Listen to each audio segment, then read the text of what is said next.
the final week of the regular season. This is the Sentinel High School football preview, and happy Halloween from Jake Adams and Perry Mattern as we get set for the final week of the regular season. Week 10 district playoffs begin next week, and plenty of games, good games with some district playoff implications on the line. Let's start in Chambersburg. Cumberland Valley will be down there. The Eagles defense likely will give the Trojans a lot of trouble. Yeah, and this is probably a good rest game for them almost. You've got to imagine this is going to get ugly kind of early, and CV's going to be able to kind of get everything ready and in place the way they want for the first week of district playoffs.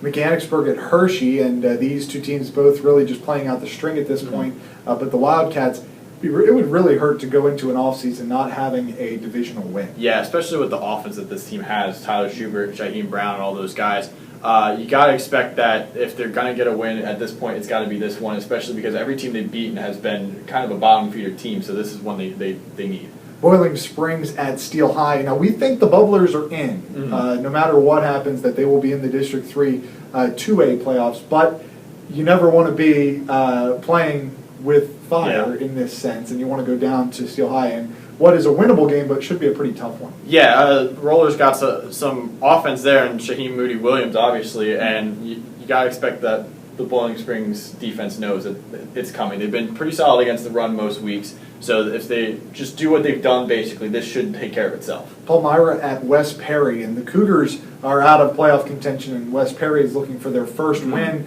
Maybe this is where the Mustangs can catch the Cougars really just not playing an inspired game. Yeah, that would be really nice. I think with the way the season has gone, though, they won't expect it because it just seems like everything that can go wrong has. Again, it's offense, defense, you name it. We don't really know what's going on here any given week. Palmyra's got some weapons there, and Michael Lewis throwing the ball that they could possibly put up some points.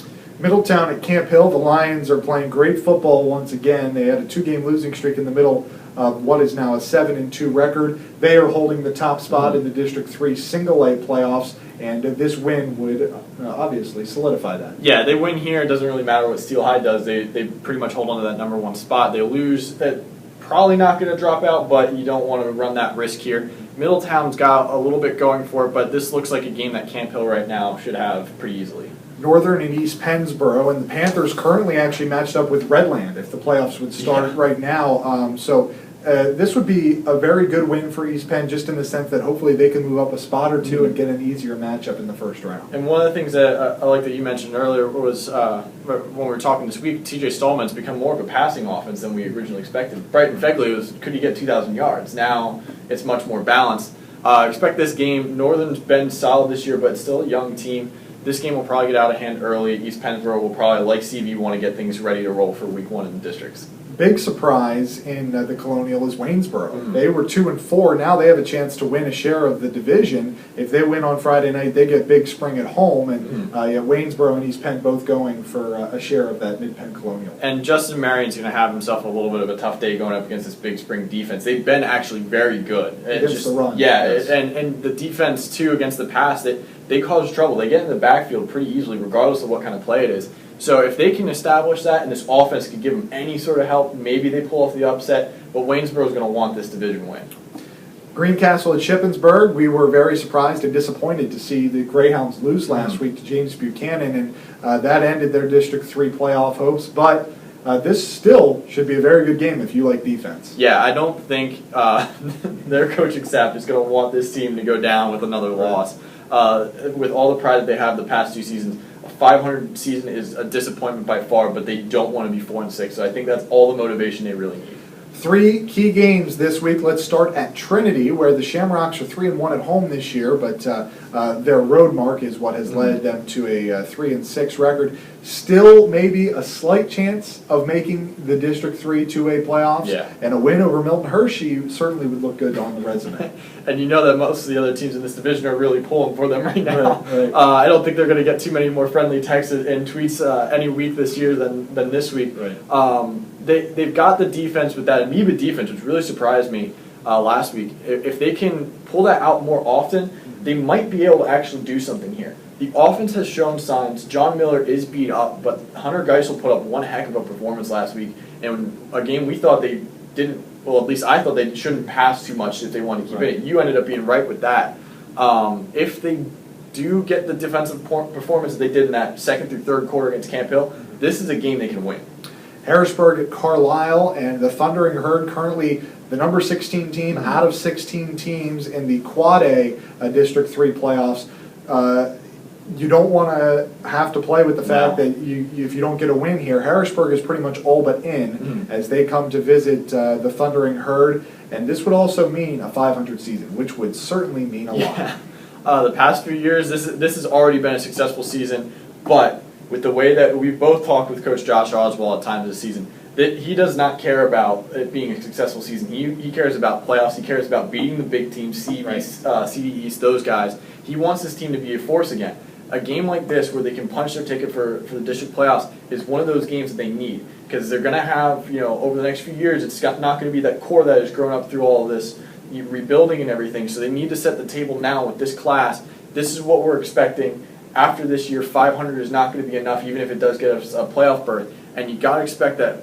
But at the same time, you got to expect that Harrisburg, though, with the loss that they suffered last year, this is going to be big on their minds. They're going to want revenge. This is going to be a bloodbath of a game. You'll be out there at Carlisle to check out that one. I will be at our Sentinel game of the week, Redland against Cedar Cliff. It is actually technically on the schedule Cedar Cliff at Redland, but since they share the same stadium, it's a home game for both. This is the West Shore School District rivalry, and this is going to be a lot of fun. The rivalry is great no matter what, but the fact that both of these teams are 7-2 makes it all the better. And none of these teams, it's not like we're really going up against identical teams or teams that are completely contrasting styles. It's that either one can kind of do what the other one does on any given night. It depends on the opponent, it depends on how things roll. You've got Cedar Cliff, who's definitely more 50-50 pass run, but Redland has shown they can do that too. At the same time, Cedar Cliff has shown they can run the ball 70% of the time and have great success.